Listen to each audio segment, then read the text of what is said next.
Todas essas imagens foram já desmisticadas. Terra plana não é para qualquer, é da cabra macho. Farsa da NASA, né? Mentiram para nós todo o tempo. O Profissão Repórter investiga por que 1/3 dos brasileiros ainda desconfia da ciência. A saúde e o movimento anti-vacina HPV no norte do país. Que os meus filhos, antes de tomar a vacina, eles eram saudáveis. Meus filhos não tinham esse tipo de coisa, de doença. A senhora não deu a vacina para sua filha mais nova? Eu vivo num dilema.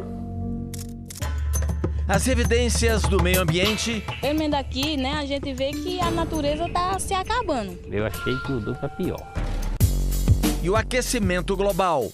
Mas o senhor acredita que a ação humana não tem interferência? Não é a causa. São Paulo sozinho não tem o potencial de mudar o clima global. Mas a somatória de todas as emissões associadas às áreas urbanas do mundo, eles têm esse impacto. O que acontece é eles usarem fotos... E um grupo que acredita na Terra plana. Hoje o que nós podemos falar é que mentiram sobre o formato da Terra. Isso aqui é a Terra plana.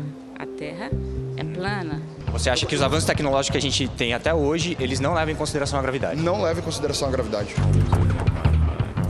Os bastidores da notícia, os desafios da reportagem, agora no Profissão Repórter.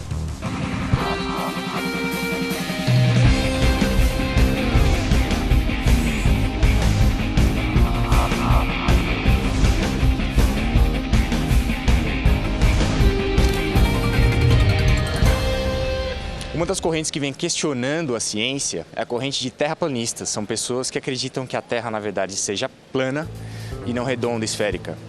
Eu e o repórter Júlio Molica viemos acompanhar a primeira conferência nacional de terraplanistas que acontece aqui em São Paulo. Eu estou vendo que você está aqui com a camiseta Terra é plana, pesquise sobre o assunto. Você que fez essa camiseta? Sim.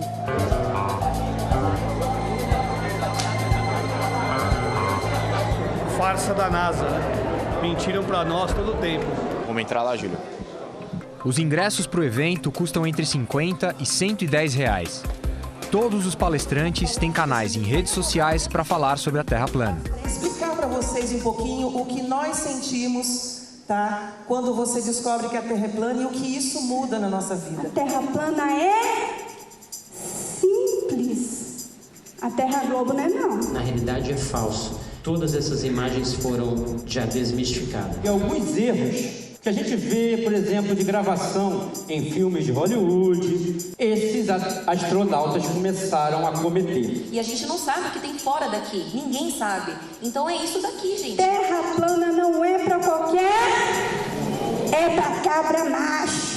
Como é que você chegou no desenho dos palestrantes aqui? A maioria eu conheci através das redes sociais. São pessoas que, simples às vezes, né? São pessoas que trabalham, né? Não são especialistas, não são cientistas, mas são questionadores. Você dedica a sua vida a essa investigação? Nós, terraplanistas, em geral, somos cidadãos comuns, mas nós exercemos o nosso livre pensamento. Eu não sou obrigado a ficar acreditando ou seguindo fatos supostamente científicos como se fosse uma religião. Toda essa seita heliocêntrica, né, é baseada praticamente numa adoração a um Deus que seria, no caso, o dinheiro. A cosmologia bíblica, que é o assunto que eu vou abordar. 1 Coríntios 3,19. 1 Coríntios 6,19 diz assim: ou não sabeis que o vosso corpo é templo do Espírito Santo? Estava agora, nesse momento, acontecendo uma palestra, tem um tom mais religioso, evangélico da coisa. Como você vê essas diferentes frentes dos terraplanistas? Existem pessoas que acreditam mais do lado religioso, por quê? Porque a Bíblia dá embasamento para isso. Existe o Sol, existe a Lua. Sim. Eles são redondos? Sim, totalmente esféricos. Pelo menos o que a gente pode ver, observar em telescópios e câmeras é que eles são esféricos. Mas então nos telescópios você acredita nos telescópios, pelo menos o que você vê ali? Sim, sim. Por que não? Foram feitos por cientistas? Sim, eles ampliam a nossa visão. E nos satélites? Nas satélites não. Você não acredita nos satélites? Não é nem questão de acreditar ou não, é de provar se eles existem ou não. Você já pensou em ir para a academia, em estudar, por exemplo, astronomia e de dentro da academia começar a questionar ou criar novas teses, novas teorias? Então, pela idade, e se eu fosse mais novo, quem sabe, né? Mas nunca é tarde. Nunca é tarde, mas seria algo interessante. Então, nós não temos tempo para isso. O movimento que nós fazemos da Terra Plana é um movimento voluntário.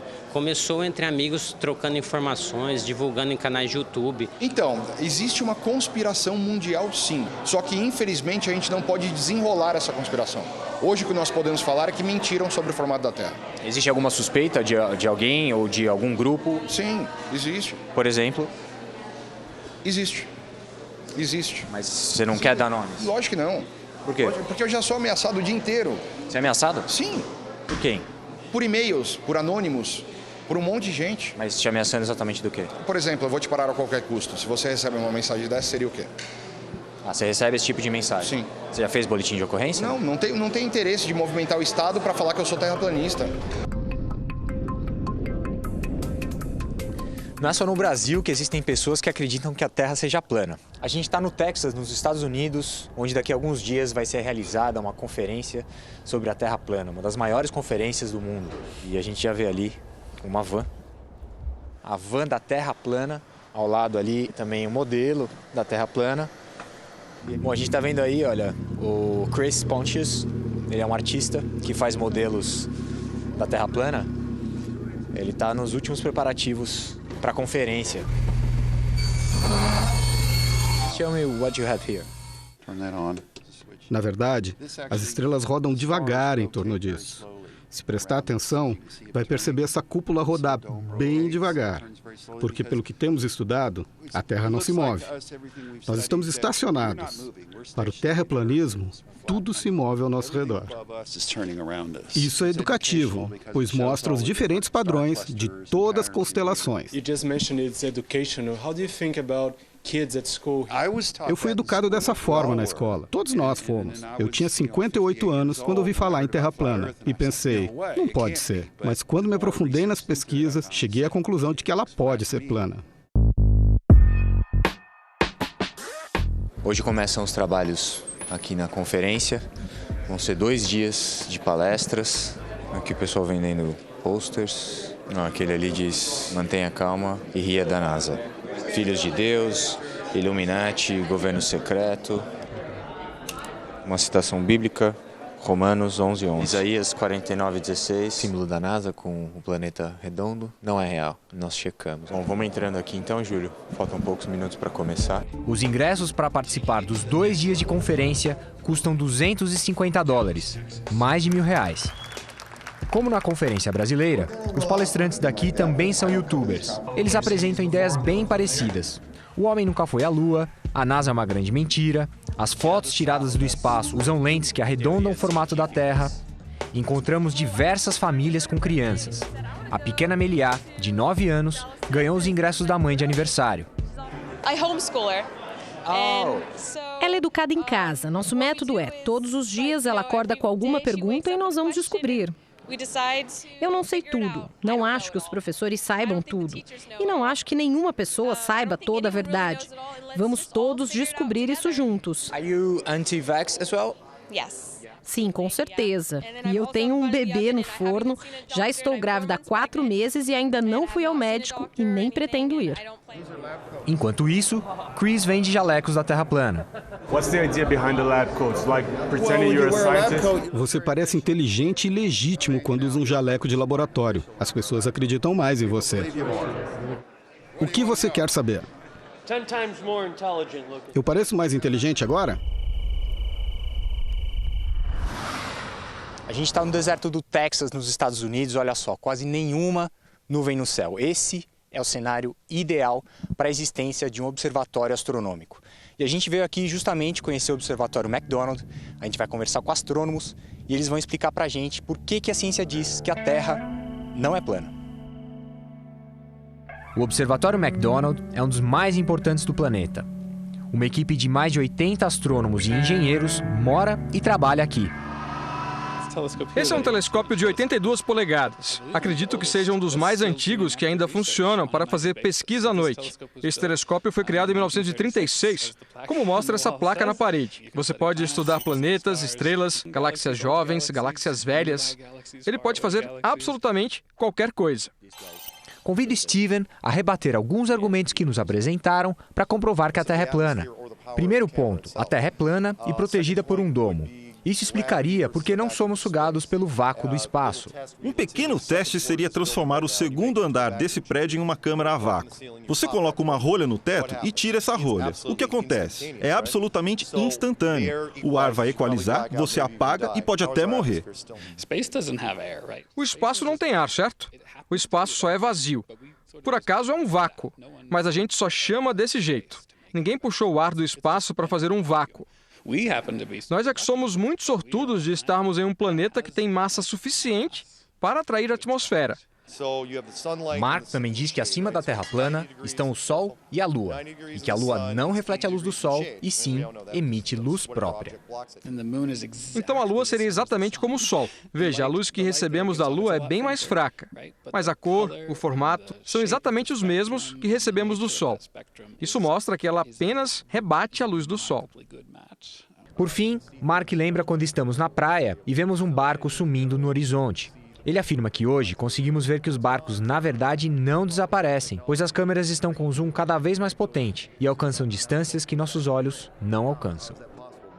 Procuramos um professor de física da Universidade de São Paulo para responder essa questão. Ele faz algumas contas para mostrar a que distância um barco desapareceria no horizonte. Você tem aqui a Terra redonda e você tem esférica, né? E você tem a linha do horizonte, tá? Você está aqui. Isso, você está aqui nesse ponto. Certo. Você está olhando para essa direção. Você vai ter, eu vou fazer um pouquinho exagerado aqui, mas um mastro de um navio, né, que está nesse ponto. Isso aqui significa que, ao olhar para essa direção, você vai ver a pontinha só do mastro. É o momento que o mastro está praticamente desaparecendo. Aqui está o centro da Terra e aqui está o raio. Né? E aqui também você pode... Então isso aqui é o raio, isso aqui é o raio. E aí você tem, na verdade, um triângulo retângulo aqui. E aí precisamos só do nosso amigo Pitágoras. Certo. Tudo bem? A gente vai ter que o valor da distância para que o navio comece realmente a desaparecer, em torno de 25 quilômetros você deve já observar a pontinha de um navio de 50 metros. Também falamos com professores de outras áreas do conhecimento. Para a engenharia, a consideração de que a Terra é plana não é levada em conta. A consideração de que a Terra ela é redonda já está implícito em todos os projetos e instrumentos de medida, aqueles que medem coisas de grandes dimensões. No caso da oceanografia, a força gravitacional da Lua com a Terra mexe com as marés, ou seja, isso já seria uma evidência que os terraplanistas negam a gravidade, né? O fato de você ter a oscilação das marés mostra a existência da gravidade. Se alguém morar numa cidade como o Rio de Janeiro, por exemplo, que tem praia, que tem montanha junto da cidade, basta ver a hora que o sol nasce para quem está lá no calçadão de Copacabana ou quem está no alto do Pão de Açúcar. A pessoa vai ver que lá do alto do Pão de Açúcar o sol vai nascer um pouquinho antes, porque está um pouco mais alto, porque a Terra é redonda. Ao gravar essa reportagem, percebemos que os especialistas com quem conversamos se sentiam até desconfortáveis em debater se a Terra é redonda ou não, assunto que há séculos foi superado pela ciência. Pesquisadores de ponta, como Steven, já pensam muito além.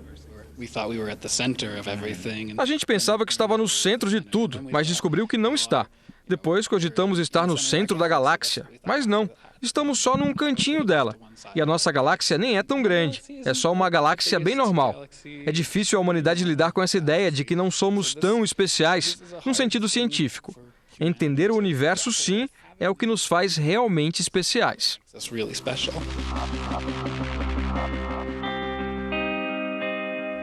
No Brasil, o câncer de colo do útero é o terceiro tipo de câncer mais incidente entre as mulheres. Aqui na região norte, é o primeiro. De acordo com a Organização Mundial da Saúde, a principal forma de se prevenir contra esse câncer é a vacina contra o vírus do HPV. Mas aqui no Acre, um grupo de mães tem se mobilizado contra essa vacina. Nós viemos até Rio Branco para entender por quê. A vacina do HPV é considerada segura por mais de 100 países. Nos Estados Unidos, a vacinação diminuiu em quase 90% a infecção oral pelo vírus. Na Austrália, a prevalência de HPV caiu de 22% para 1,5% da população em 10 anos. Esses números não trazem confiança para um grupo de mães. Tudo jóia? Tudo bem. O que está acontecendo com a Maísa? A Maísa hoje ela tem desmaios do nada, ela tem tremores Chega noites que ela não consegue dormir porque os tremores são grandes. Uma menina que era totalmente saudável, que jogava na federação, que tinha um sonho de estudar fora, terminar seu ensino médio. Hoje a minha filha é totalmente dependente de mim, como se fosse um bebê. Segundo Edilene, a filha começou a apresentar os sintomas 2 semanas depois de tomar a segunda dose da vacina contra o HPV. Hoje ela faz parte de um grupo de WhatsApp de mães que se uniram contra essa vacina.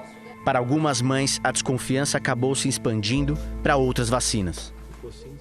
Eu não consigo me colocar de pé, pegar a carteira da minha filha e levar ela num posto. Não adianta eu mentir, porque eu não me sinto mais segura, de certa forma, é essa a verdade, de fazer isso. A senhora não deu a vacina de sarampo, então, para sua filha mais nova? E nem dei a de 4 anos. Que seria de 4 a 6 anos, né? Ela está saindo da faixa etária já de tomar essa vacina. Porque eu vivo num dilema. Essa é a realidade. Eu sei que eu posso prejudicá-la, que eu tenho que fazer isso, mas eu tenho um pânico. Francisca diz que 3 filhos dela começaram a apresentar os sintomas depois de tomar a vacina do HPV. Por que a senhora fez a associação ao que eles estão sentindo à vacina do HPV? Como é que a senhora chegou nessa conclusão? Por conta que os meus filhos, antes de tomar a vacina, eles eram saudáveis. Meus filhos não tinham esse tipo de coisa, de doença. E a senhora vai nas unidades de saúde, nas UBSs, e o que eles dizem para a senhora? Olha, a parte mais constrangedora é quando a gente chega nos hospitais que dizem que é fingimento, que é coisa da cabeça dos filhos da gente. Quem diz isso para a senhora? Enfermeiras. Às vezes o médico olha para a cara da gente e diz assim: mãe, a senhora já levou ela na psicóloga? E uma coisa que a gente já viu várias vezes acontecer é o SAMU se recusar a vir buscar. A gente tem que arranjar... Desculpa, como assim? O SAMU se recusava a vir buscar? Exatamente, eles dizem que não é necessário vir buscar. Uma coisa que eu acho um absurdo, porque o SAMU é para socorrer. Eu tô vendo que a Francisca ali tá aqui atrás, ela não tá... Será que ela quer falar com a gente? O que a senhora acha? Tá tudo bem com ela? Apago, que a gente chama de apago. Como assim? Ela disse... Ela apagou. Calma. Ela apagou? É, esse é o apago que a gente chama. Esses são os tremores.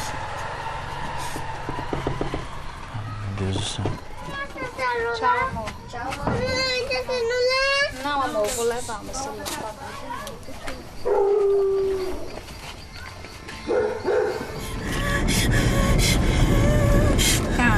Calma, respire devagar.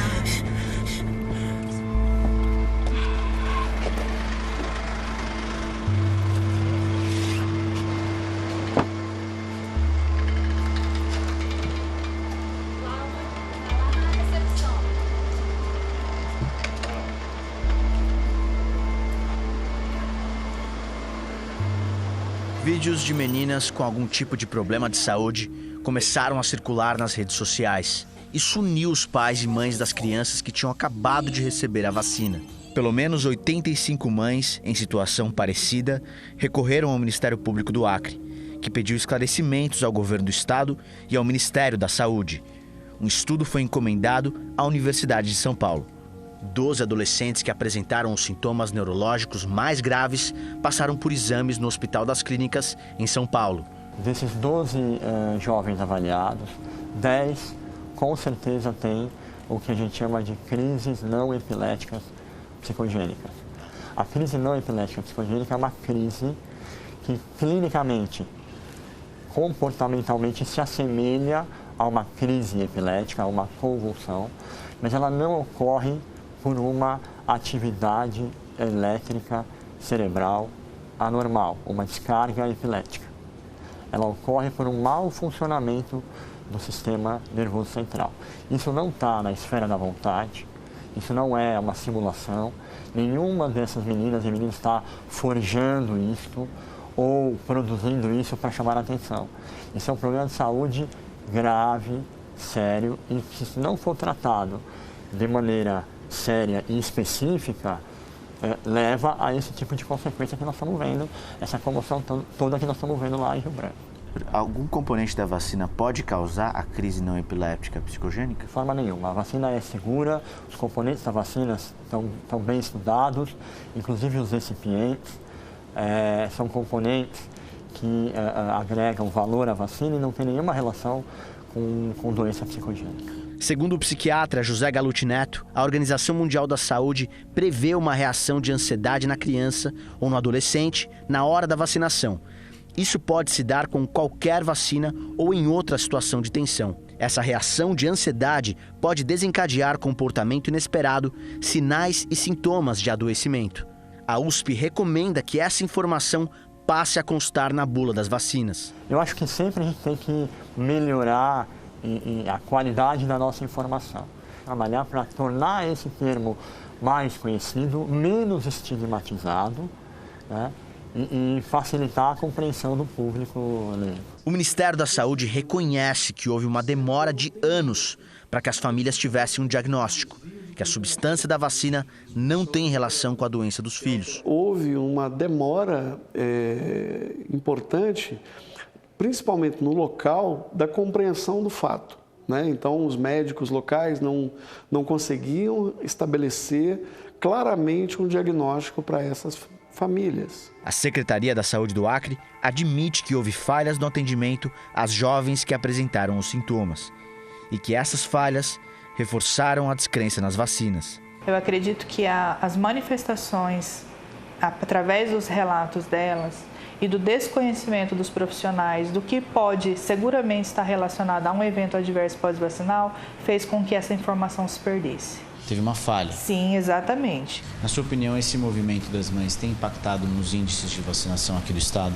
Sim, por mais que não seja intenção delas. Então eu entendo que elas não têm a intenção de mobilizar outras pessoas contra as outras vacinas, mas o desconhecimento da população e o medo fazem com que as pessoas percam a confiança em todas as vacinas.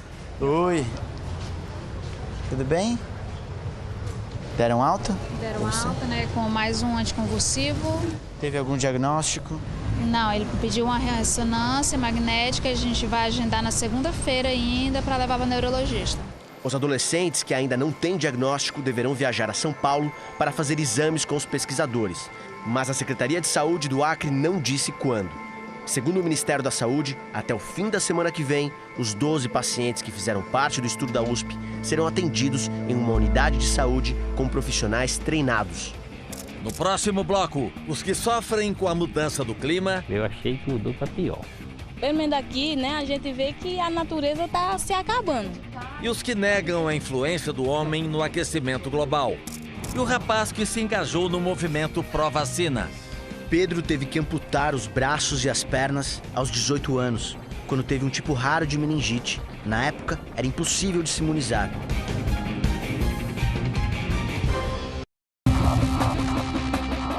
Ao longo de 13 anos de profissão repórter, a gente já fez várias matérias sobre tragédias causadas por extremos climáticos. Eu fiz uma pesquisa aqui, a gente já falou sobre ciclone em Moçambique, estradas alagadas por chuvas, incêndios causados pela seca, crise hídrica em São Paulo, cheia no Acre, chuvas em Santa Catarina, chuvas no Rio, chuvas no Nordeste e também 3 programas sobre a seca. É quase uma unanimidade na comunidade científica que esses eventos estejam relacionados ao aquecimento global, que se intensificou nos últimos anos pela ação humana. Mas isso ainda não é um consenso. Tem gente que não acredita que esses eventos estejam relacionados à ação humana e muito menos ao aquecimento global. A gente vai retomar 3 reportagens que a gente fez sobre seca. Vamos tentar reencontrar as pessoas para ver o que mudou ao longo dos anos. E a nossa primeira parada vai ser em Tabira, Pernambuco. Quantas vezes você já teve que fazer isso só esse ano? Foi mais de 100 vezes. Mais de quantos? Mas eu acho que foi mais de 100 vezes quase. 100? Sim, por aí assim. Em 2013, conhecemos seu Valdir numa das piores secas da história do Nordeste. 6 anos depois, voltamos à casa do agricultor. Boa tarde. Tudo bom, seu Valdir? Tudo bom. Tá bom, né? O senhor até deu uma engordadinha, hein? Foi, velho. É isso mesmo? Dá mesmo, é. O senhor falava que tinha perdido mais de 100... A gente foi? 100 bois, 100... Foi. Pô, ainda hoje tem osso lá, né? Cheio de osso daquele tempo lá. Ainda? Ainda. Por aqui ainda tem chifre ligado aí. Tudo daqui para sair. Sair ali era osso demais, chifre. Tudo Nossa, do tempo. Agora, Valdir, só que não tá um terço daquele tempo não. Naquele tempo tinha muito. Mas é muito. Vocês chegaram naquele tempo aqui, isso aqui era fedendo, era carniça muito ligada. Hoje, seu Valdir vive de aposentadoria e de uma pequena criação de bodes, que, segundo ele, são mais resistentes à seca do que o gado bovino. Neste ano, 54 municípios de Pernambuco decretaram situação de emergência por causa da seca. Choveu quando a última vez aqui? A última vez foi no mês de abril. E agora, o senhor acha que vai chover quando? Não, a gente espera pro mês de dezembro. Mas ninguém sabe. Antigamente não era assim, não. Eu, menino, a gente tinha por certeza. Quando era dezembro, janeiro, a gente estava plantando e chegava a chuva. E agora não, até pro mês de março vai. Eu achei que mudou para pior. Ficamos sabendo que perto dali, um incêndio destruiu uma grande área. O incêndio começou na segunda-feira. Hoje, sexta, no 5º dia, a maior parte dele já foi controlado.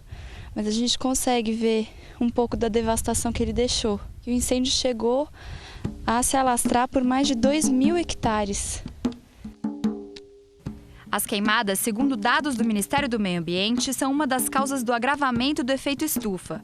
E esse agravamento contribui para o aquecimento global. Eu já tinha visto um incêndio desse já alguma vez? Não, mais alto do que esse eu já vi. Agora, para demorar como esse, não.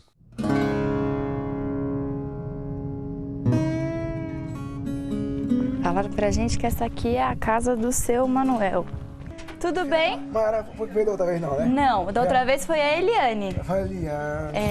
O senhor lembra dela? Lembra, vem enquanto eu me lembro. A ração que sobrou foi comprada com o dinheiro da venda de 2 bois no ano passado. Há quanto tempo que não chove aqui? Tá com uns 5 anos. Não chove. Assim, vem chove, mas é pouco, né? Acabou as coisas, né? Na seca. A seca veio baixando as coisas, acabando, né? Não dá pra plantar mais o que plantava e nem dá pra criar o que criava, né? Onde que é essa foto? Essa foto foi ali na roça da gente, quando tinha muita verdura. Tinha o milho, tinha o feijão, tinha a pimenta de cheiro, tinha o mamoeiro. Agora o Nordeste mesmo não tá vendo inverno que nem antigamente, não. Ah, é? Mudou. O que mudou? Mudou. Antigamente havia inverno, é 6 meses de inverno. Hoje, quando é 1 mês, é muita coisa. Segundo a Organização Meteorológica Mundial, os últimos 4 anos foram os mais quentes da história. E a ONU afirma que é preciso tomar medidas urgentes para combater a mudança climática e seus impactos. Mas agora não está aguando, não. Aqui, quando veio, aquele retrato era aqui. Mentira, aqui? Era aqui. Aquela foto? Aquela foto era aqui, que eu fiz aqui, aí plantei de tudo, né? Aí aguava. Sabe o que eu queria? Que a gente tirasse uma foto do senhor aqui. Posso tirar? Pode até agora. Na frente, bem no mesmo lugar. Não tem nada, né? Tá, né? Aqui. Pois é. Que diferença, hein? É a diferença, que aqui tá limpo no chão, né? E naquele tempo tava verdinho, né? Ei, Jussi, tudo bem? Bom te conhecer pessoalmente. Faz tempo que a Daniela veio aqui, Faz. Né? Vocês têm água no momento? Como é que tá? Não, tem não. Não tem água? Não. Pra beber não tem. E como é que você tá de água hoje, Jussi? Ainda tem ali um pouquinho ali na caixa, né? Que botaram esses dias, a gente reuniram a comunidade e compramos, né? Essa água dá pra beber?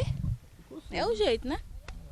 Uma coisa que eu tô perguntando pra todo mundo é se você acha que o clima tá mudando. Se tá ficando mais quente ou não, se tá ficando mais seco ou não. Você sente uma mudança? Era mais verdinho, porque aqui acolá garoava e tudo, aí ficava. Não era tão seco igual tá agora. Pelo menos aqui, né, a gente vê que a natureza tá se acabando. Esse ano choveu já? Não. Ano passado? Não. Tem tempo que choveu aqui, tem tempo mesmo. Por que você continua aqui, Jussi? Porque não tem outro lugar para me morar. Aí o único lugar que tem é esse aqui. Cientistas dizem que o planeta sempre encontra um equilíbrio entre a energia que recebe do Sol e a energia que consegue refletir para fora da Terra em forma de calor. Esse processo depende dos gases do efeito estufa.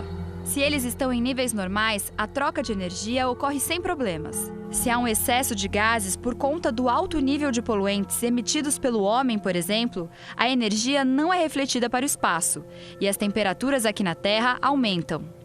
Mas há uma minoria na ciência que nega a tese de que poluentes emitidos pela ação do homem interfiram no aquecimento em escala global, como esse geógrafo. A Terra, de fato, está esquentando, mas o senhor acredita que a ação humana não tem interferência? Não é a causa. A ação humana só pode provocar mudanças na escala local. Por exemplo, uma grande cidade, com a concentração de edifícios, com a concentração de veículos, de área construída, então aumenta a temperatura, sem dúvida nenhuma, e provoca a chamada ilha de calor urbano.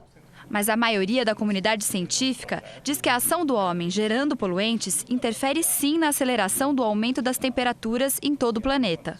É o que afirma esse meteorologista. Aquele poluente gerado por aquela região entra na atmosfera e, consequentemente, está sujeito a ser transportado para outras áreas do globo. Claro que São Paulo sozinho, por exemplo, sozinha, a cidade, não tem um potencial de mudar o clima global. Mas a somatória de todas as emissões associadas às áreas urbanas do mundo, combinadas, eles têm esse impacto. Mostramos nossa reportagem para os dois professores. José Bueno Conte, que nega a influência do homem no aquecimento global, e Newton Évora do Rosário, que, como a grande maioria dos cientistas, relaciona a ação do homem ao aumento das temperaturas em todo o planeta. Antigamente não era assim, não. Eu, menino, a gente tinha por certeza. Quando era dezembro, janeiro, a gente estava plantando e chegava a chuva. E agora não, até para o mês de março vai. Quando vem. O que o senhor acha em relação a isso? Isso também não se deve à ação humana, na sua opinião? Não, inclusive essa variabilidade de que chovia sempre em dezembro e de agora não chove mais em dezembro, isso não é muito verdade. O clima tem uma grande variabilidade interanual, isso é normal. Mas as pessoas dizem que sim, porque estão baseadas apenas na sua memória afetiva, etc., que distorce a realidade. Os eventos extremos, eles acontecem, já aconteceram no passado. O problema que você tem é a frequência com que esses eventos extremos passam a acontecer. Então, isso é uma coisa que já é quase que consenso dentro da comunidade científica, de que você vai ter uma frequência maior desses eventos extremos associados à chuva, inundação, e também associados à seca. Também mostramos a situação de seu Manuel. Aquela foto? Aquela foto era aqui, que eu fiz aqui, aí plantei. E segundo o relato dele, ele não consegue mais plantar a bananeira, ele não consegue mais plantar caju. Com essas mudanças, com o aquecimento global, esses cenários tendem a ser mais frequentes. Inclusive, assim, existe uma possibilidade dessa região mais do sertão nordestino, algumas áreas, passado a situação de semiárido para árido. Então, eu acho que, assim, essa sequência de eventos apontam nesse sentido. Que eu nunca ouvi falar de plantar bananeira no semiárido. Então, é porque é uma coisa só muito local, muito pontual ali, as bananeiras que ele tinha, né? O conjunto da região é isso que está aí. Isso não tenho dúvida. Era mais verdinho, porque aqui acolá garoava e tudo, aí ficava. Não era tão seco igual está agora. Pelo menos aqui, né, a gente vê que a natureza está se acabando. Essa ação humana está causando uma degradação nesse solo. A gente tem menos cobertura vegetal. Isso também, então, acaba causando um aumento da temperatura? Sim, nesse sentido, sim. Claro, mas precisa ver se vai ser duradouro isso, né? Porque a ação humana muda. Então não dá para a gente ficar com essa visão de que há alguma coisa no futuro. É uma realidade esses eventos extremos, e o fato é que a gente ainda não tem todas as capacidades para lidar com esses eventos a ponto de minimizar os impactos, principalmente no caso dessas populações mais vulneráveis. E quem não tiver condições de se adaptar, obviamente, terá problema. Eu vim até o estado da Flórida conversar com um jovem que é um ativista em prol das vacinas. Ele faz campanhas para conscientizar as pessoas a se vacinarem. Beleza? E aí, Pedro? Tudo bem? Como é que você tá, cara? Prazer. Tudo bom? Muito bom te conhecer, com licença. Eu não imaginava, eu achava que eu ia ficar numa cadeira de roda, que eu não ia... Se eu tivesse prótese, eu ia só usar na fisioterapia, assim, só dar uns passinhos. Porque a tua história é de uma superação impressionante, né? Cara, realmente, assim, é algo que ninguém imaginava, nem eu mesmo, né? Porque não tinha ninguém que tinha perdido braços e pernas, assim, da maneira que eu perdi, que vivia uma vida sem cadeira de roda, uma vida independente. Você foi o primeiro? Uhum. Primeira vez correndo. Pedro teve que amputar os braços e as pernas aos 18 anos, quando teve um tipo raro de meningite. Na época, era impossível de se imunizar. Os médicos davam 1% de chance de Pedro sobreviver. Hoje, ele capacita outros amputados e faz campanhas em prol da vacinação. As pessoas olham pra mim muito, né? As pessoas, tipo, todo mundo ficou olhando assim, então eu consegui desenvolver essa técnica de me desligar quando eu preciso do mundo, assim, sabe? E aí essas rotinas é uma forma de eu me desligar, assim, eu faço automático as coisas. Agora nós vamos almoçar. Tô indo pra academia.